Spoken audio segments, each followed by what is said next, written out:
Can we be seated so we can call the meeting to order? And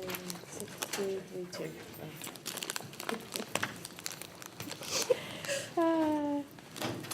Welcome to our first meeting of the 2013-14 academic year. And my first, I would like to welcome our new member. I think you came in on the end of the last year. Michelle? Michelle? Michelle was here She's before? been here. Just a pretty face, so I just recognized her again. So welcome to everyone. Professor Ty, were you here at the end of last semester? Yeah. All right, then let me just move on. Long day. Let's assume everybody's been here before. okay? Welcome to everyone to the new 2013-2014 academic year. Our first action item is the approval of the minutes of June 3rd, 2013. May I have a motion for approval? So moved. Second? Second. It's been moved in second. All in favor, please say aye. Aye. Opposed, abstention, the motion carries. Thank you. We'll now move to our policy calendar and Vice Chancellor Waters to introduce item 1B1, an amendment to Article 6 of the bylaws. Thank you, Madam Chair. The item 1B1, the amendment to Article 6 of the bylaws of the Board of Trustees. The university has reached an agreement with the PSC to compensate adjuncts in the CUNY Graduate School of Journalism and the executive programs of the Zicklin School of Business at Baruch using the same salary ranges used for adjunct titles at the CUNY School of Law. Accordingly, this resolution amends Article 6 of the bylaws to create new adjunct titles that may only be used at the Journalism School and at the Zicklin School. In order to implement these new salary ranges for the fall semester, we are asking the board to waive the notice requirement in Section 5.1 of Article 5. Madam Chair, I move that for approval. May I have a motion for approval? So moved. Second? Second. It's been moved in second. All in favor, please say aye. Aye. Opposed, abstentions, the motion carries. Thank you. I will now call on Deputy General Counsel Jane Sovereign to introduce item 1B2, amendments to the University Conflict of Interest Policy. Thank you, Madam Chair. These are amendments to the university's conflicts of interest policy, principally in the research area. And I will just say briefly that this policy was amended last fall in 2012, and this was done pursuant to changing regulations. There was not sufficient time to take account of the comments of the University Faculty Senate at that time, and therefore, since that time, there has been extensive discussion on a number of topics, and many of the comments from the University Faculty Senate have been incorporated, and the policy changed. And I'd like to ask my colleague, Richard Molina, just to comment on a few of the specific changes. Thank you, Jane. The new policy has only a few changes that you'll see in the red line that's been provided to you. And let me highlight, as Jane says, the most important of them. The college conflicts officer at each college will now have responsibility to send to the university-wide conflicts committee a report on a CUNY investigator's disclosure of a significant financial interest, whether or not the college conflicts officer finds a financial conflict of interest. The Conflicts Committee will have the discretion to review the college conflicts officer's reports where no financial conflict is found to exist and then decide otherwise. Most important change is that an investigator will have up to 10 days to notify the Conflicts Committee of any objections to the initial management and oversight plan that is required to be issued by the committee when it finds the financial conflict of interest. The committee will promptly review these objections and notify the investigator of any resulting changes that it decides to make in the management and oversight plan. And subject to this right of objection, all decisions of the committee will remain final. The last thing that I'd like to highlight is that in addition to faculty members serving on the Conflicts Committee, the provost who serves on the committee may not serve more than 2 consecutive terms. Those terms run for 3 years. Thank you. May I have a motion for approval? So moved. Second? Second. It's been moved in second. All in favor, please say aye. Aye. Opposed, abstention, the motion carries. Thank you. I will ask President Jennifer Robb to come to the table and ask you to sit at the end next to President Keys.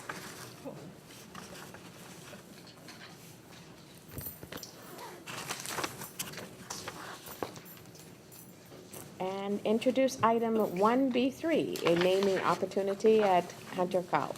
Thank you very much, trustee.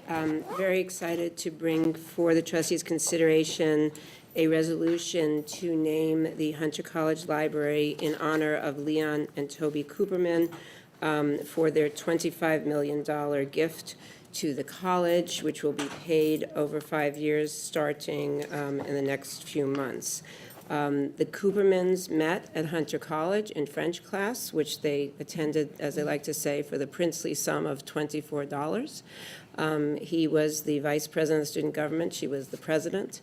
And in honor of their 50th wedding anniversary and their 50th year of graduation, they're making this gift. And it's $15 million will be used to help us on our $45 million capital campaign to renovate our library and get us almost there. And the other $10 million will be to establish an endowment for scholarships. So we had asked for the library. We had a long discussion about what was more important, bricks and mortar or students. And as my friend Carlos Flynn will say, would never happen. He decided to do both. So it was a very special moment for Hunter College, and we're all extremely excited and happy to present this today. Thank you. May I have a motion for approval? So moved. Second? Second. It's been moved in second. All in favor, please say aye. Aye. Opposed? Abstention? The motion carries, and congratulations. Thank you very much.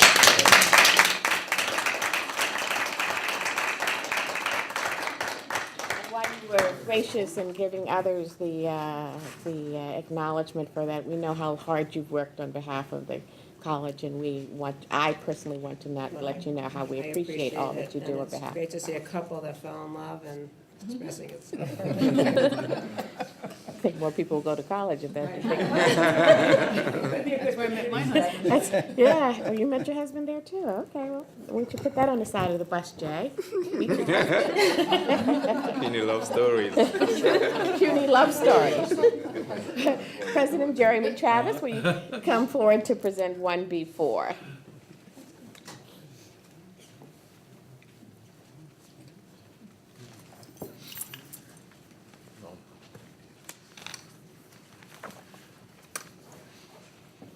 Good evening. Good afternoon, Madam Chair, and members of the committee. We accept all gifts, large and small.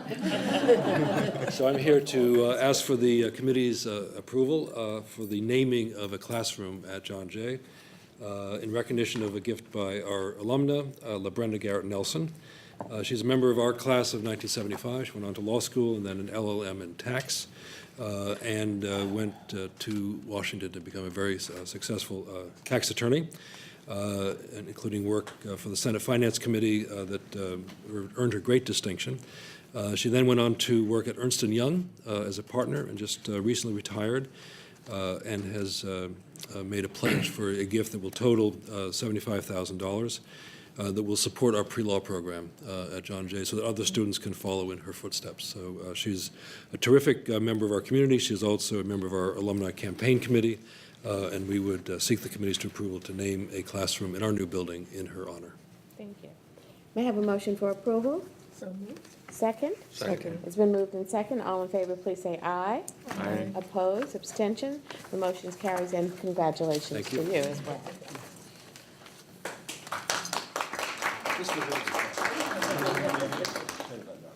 May I ask Interim President Stuart Suss to join us to present item 1B5, naming a Kingsborough Community College.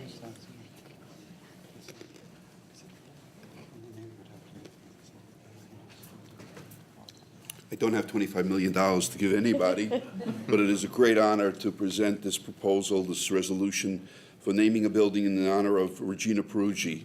her 9 years at Kingsborough were among the most fruitful that this college ever had, and it brought us to fruition last spring when we were named one of the top 4 community colleges in the United States. In particular, this building is special for Regina, and it has in it the admission center, which she consolidated and made it into a one-stop so students didn't have to run around the campus. But probably more important than that, it has a single-stop office in it, which is a social agency that provides for the economic and social well-being of our students. And this was where Gina brought the first single stop to CUNY, and it has made an enormous difference for the success of our students. I therefore have the honor of presenting this resolution to name the building in honor of Regina S. Peruggi. Absolutely. I will move that resolution. May I have a second? Second. It's been moved in second. All in favor, please say aye. Aye. Opposed, abstention, the motion carries. Thank you very much indeed. This is the end of our policy calendar. You will now move on to the Chancellor's University report items. President Tony Perez, will you please join us?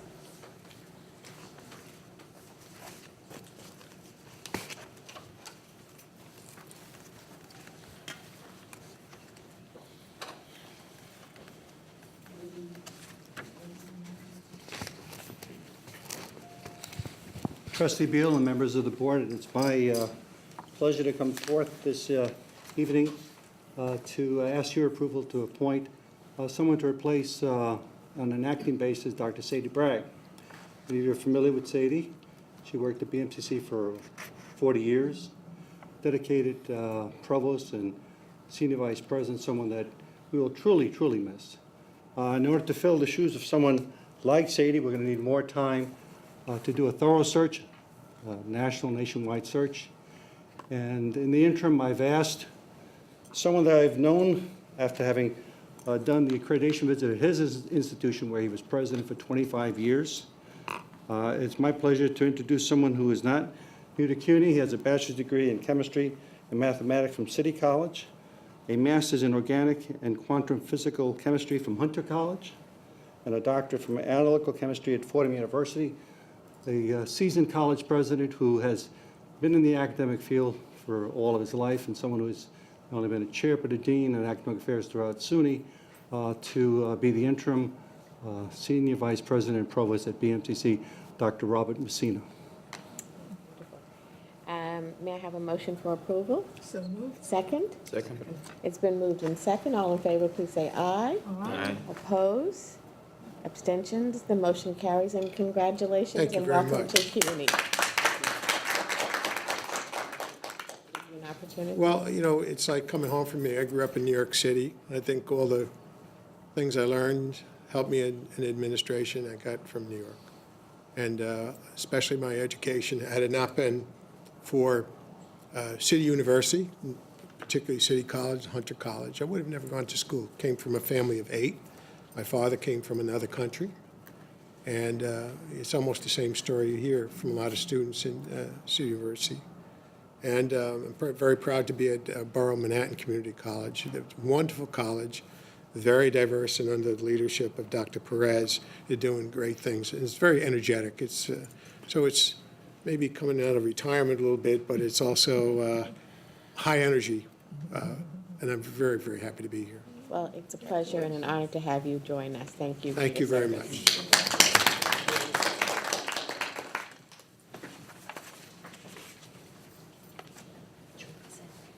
much. Provost Trevisan? Would you come to, thank you.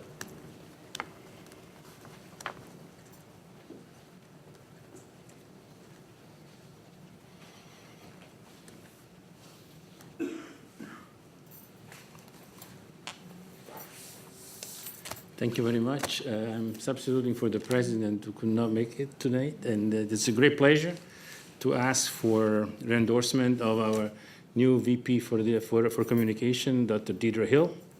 Dr. Hill was the winner of a national search that we did for the position. She comes from the Prince George Community College in Maryland, where she worked there for about 12 years as a director of communication, marketing, and creative services. During her work at Prince George, she won 13 Medallion Awards for communication, and in 2004, she won the Crystal Award for communication for producing a spot for Prince George. So we're very excited about her joining us. She's been here for a month. She already hit the ground running because she had to deal with a number of issues, and we're very pleased that she joined us. Well, thank you. May I have a motion for approval? So moved. Second? Second. It's been moved in second. All in favor, please say aye. Aye. Opposed, abstentions? The motion carries. Welcome to the City University. And you'll enjoy New York coming from my neck of the woods down. I'm a Washingtonian, so. Talk. So would you like to address the committee? Thank you. Just briefly, I want to thank each and every one of you for the opportunity to serve City College and the opportunity to serve CUNY. Well, thank you very much again.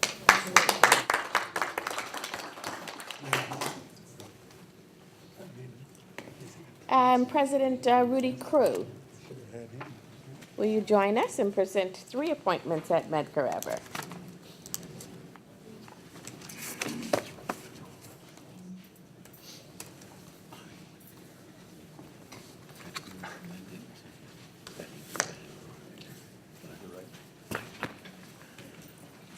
Good evening. Well, good evening and welcome to, I believe this is your first committee It is presentation. indeed. It is indeed. Very pleased to be here. Thank you. Thank you very much, members of the committee. My name is Rudy Crew, president of Medgar Evers College, and it's a great deal of pleasure to have with me actually 3 candidates, one of whom, or the first of whom I'll introduce to my immediate left. He is David Taylor. David is a very accomplished person who has spent 30 years in managing both college and K-12 organizations. He's been in municipal government, non-for-profit organizations, other such entities. Most recently, he served as the Dean of Administrative Affairs at Bronx Community College. Among his many accomplishments, he's managed the college's collaboration with the University Department of Design and Construction in the building of new structures on the campus, including a North Hall and the school library. He's been a project manager and successfully having completed a number of procurement modules at CUNY First. He currently holds a master's degree in business administration and a bachelor's degree from accounting in Brooklyn College. And it's my honor to have the opportunity to serve with David in the position of Vice President for Finance and Administration at Medgar Evers College. Well, thank you. May I have a motion for approval? So moved. Second? Second. It's been moved in second. All in favor, please say aye. Aye. Opposed, abstention?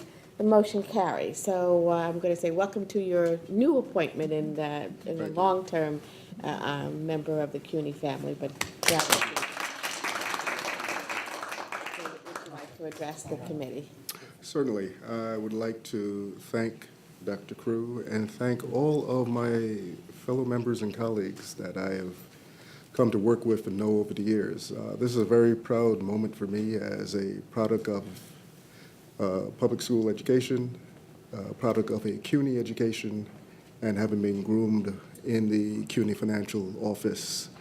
It represents really the next level of service to this university, and I'm very proud to be able to take that step. So thank you. Well, thank you for your Welcome. continued service and Thank you. welcome again. Congratulations. Thank you very much, Alan. If I may continue, it also gives me a great deal of pleasure to introduce and to present to you Dr. Vincent Banray, who I'm recommending to serve in the position of Vice President for Student Academic Affairs at Medgar Evers College. The college had chosen to reappoint Dr. Banray after I conducted an immediate search coming to the campus and knowing that this position was open. Currently, Dr. Janice Borlando is the college's acting Vice President for Student Affairs, and upon my completion of the interview of Dr. Banray, I completely and strongly recommended him for this position. His prior experience at Medgar Evers College really does enable him to bring forward a set of skills and, frankly, a temperament to the position of academic affairs that we richly need. He has had similar sets of experiences in the New York and City metropolitan area. In his previous tenure at Medgar, Dr. Banray's efforts resulted in about a 28% increase in student enrollment. He's contributed in a number of ways to the improvement of student satisfaction on the campus, streamlining the enrollment process, helping with the recruitment process to be far more resourceful and valuable. And prior to joining Medgar Evers College, he served as the Associate Administrative Director for LaGuardia Community Colleges and as an adjunct professor. He has a BA in Business Administration and an MPA from Baruch College and a PhD in Higher Education from NYU. And it's my honor to present him to you. Just for point of clarification, it says you're appointing him as the acting vice president? Yes. Okay. Yes. So may I have a motion for approval? So moved. Second? Second. It's been moved in second. All in favor, please say aye. Aye. Those against?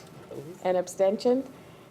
The motion carries. I'm tongue-tied because I must say he was one of the most engaged and helpful people on the campus when I was there. So I am really honored and welcome to see you moving it and advancing it, and a really affirmation of your appointment. So welcome to your new position and at Medgar Evers.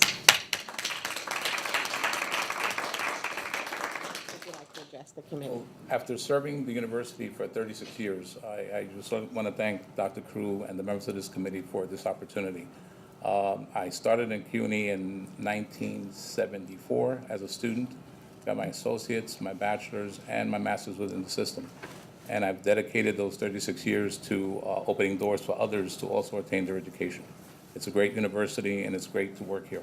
And I'm really looking forward to work with Dr. Crew and his new leadership team to take Medgar Evers College to a different level. Thank you.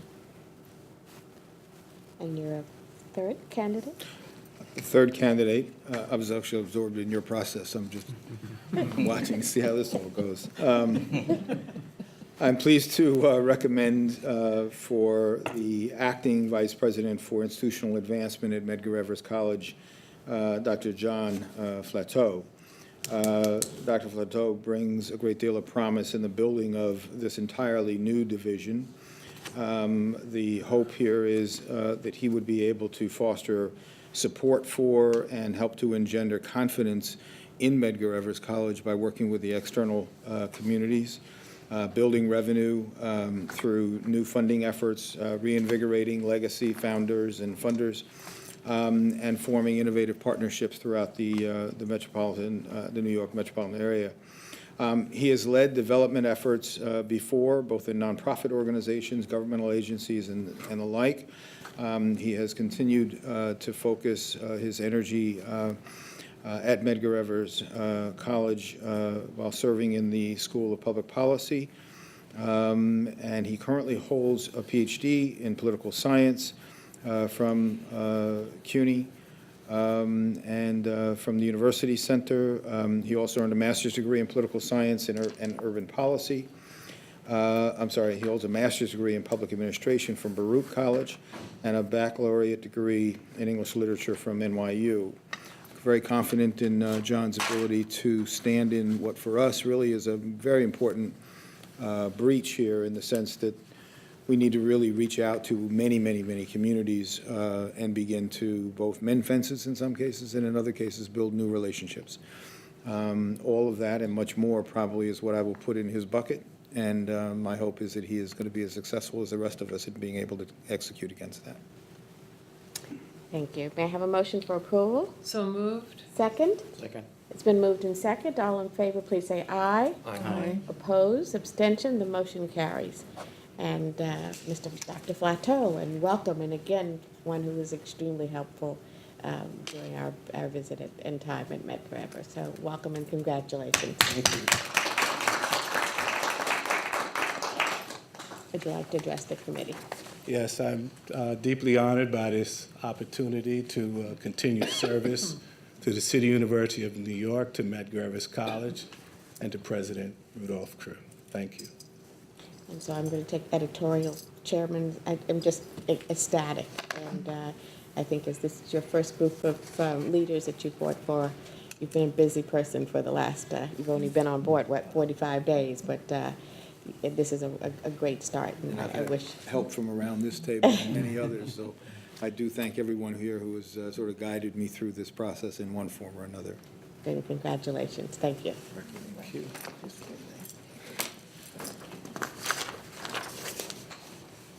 I will now call on Kenneth Norris from the Office of Academic Affairs to present item 1C4, appointment of faculty members requiring bylaw waiver. 1C6, sorry.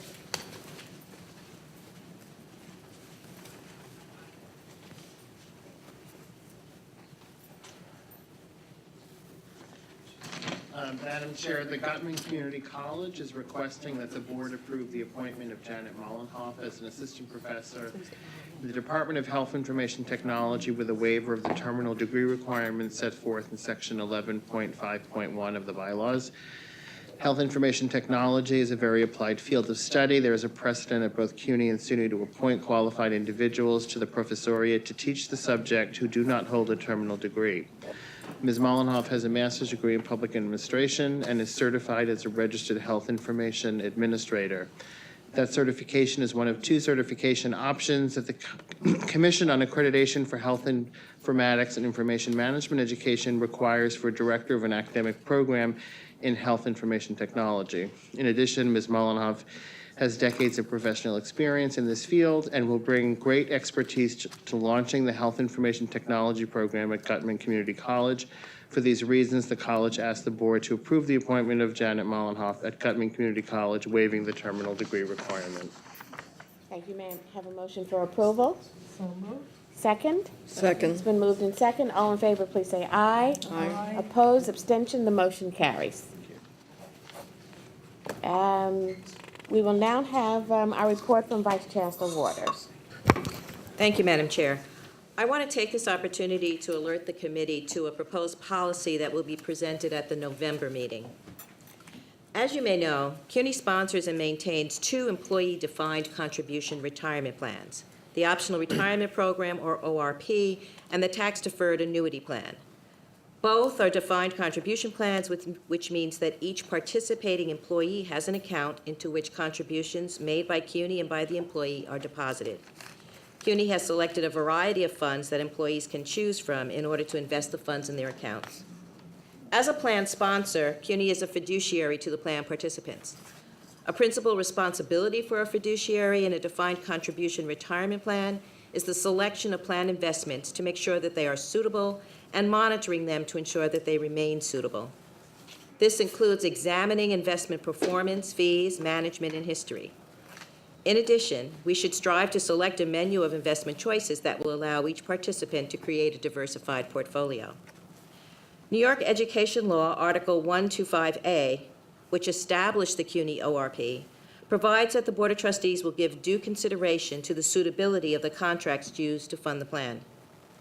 While an investment policy statement is not required by either federal or state law, it can provide us with a roadmap of the objectives we are trying to meet and the process we are going to follow in selecting and monitoring investments. It can also help protect the university against a complaint that the funds offered under the plan were unsuitable or inappropriate. A fiduciary is not required to be prescient in choosing investments, only to follow a careful, prudent process in deciding to select or retain a fund. An investment policy statement provides documentation of that prudent decision-making process. And even if the decision is subsequently shown to have been a poor one, the fiduciary is protected from liability. The adoption of an investment policy statement does not in any way constitute investment advice to plan participants. Its objectives will apply only to the selection of available investments. It will not provide recommendations or advise participants how to allocate their own accounts among the available investments. With the foregoing in mind, I want to advise you that we will be presenting an investment policy statement for the FSA Committee's consideration at our November meeting. I will send you the policy, the proposed policy, well in advance of the meeting so that you have an opportunity to look at it. And I advise you to please call me with any questions you may have about the policy once you have had a chance to review it.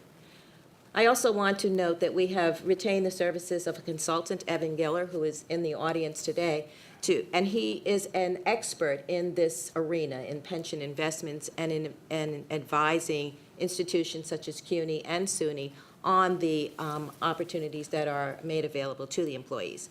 And I've asked Evan to come here in case there were any questions tonight. Certainly, when we give you the proposed policy, they can be raised again at that point. That's my report, Madam Chair. Are there questions? So, the Vice Chancellor and I have had extensive conversation about this, and my concern about the suitability for this committee. She has assured me that we will move forward in a prudent way. Many may ask why it isn't being done by the Fiscal Affairs Committee, and my understanding is that we're not giving investment advice. We are reviewing, as she said, for suitability, and it's pension related. But I will tell you that we will continue to, and not today, but I will have extensive conversation with the financial advisor, because I'm not comfortable yet, to be honest with you, but I'm getting there. I'm more comfortable today than I was when we First talked about it. Right. For those of us who have security license and et cetera, we are particularly concerned about giving advice and what role I'm serving in. So I will definitely be talking to the consultants for a very selfish reason, but on behalf of all of us, to make sure that what we're doing, we understand what it is we are doing, how we're doing it, and how it's being used.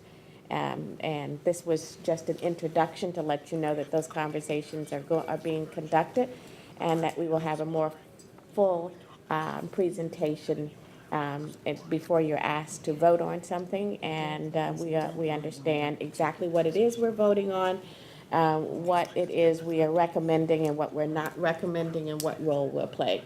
So this is just an FYI, but it's one that is near and dear to my heart, and we will be having a lot of conversations before we move forward. So the Vice Chancellor is working diligent with Alan and others, and they'll let us know. So that was for information purposes. Are there any other questions that anyone else might have, now that I've sort of thrown water out there on the whole thing? No, or any other questions? There being none, I think that is our last item on the agenda, Madam Vice Chancellor. Motion for adjournment. So moved. Second. Been moved in second. All in favor, say aye. We are adjourned.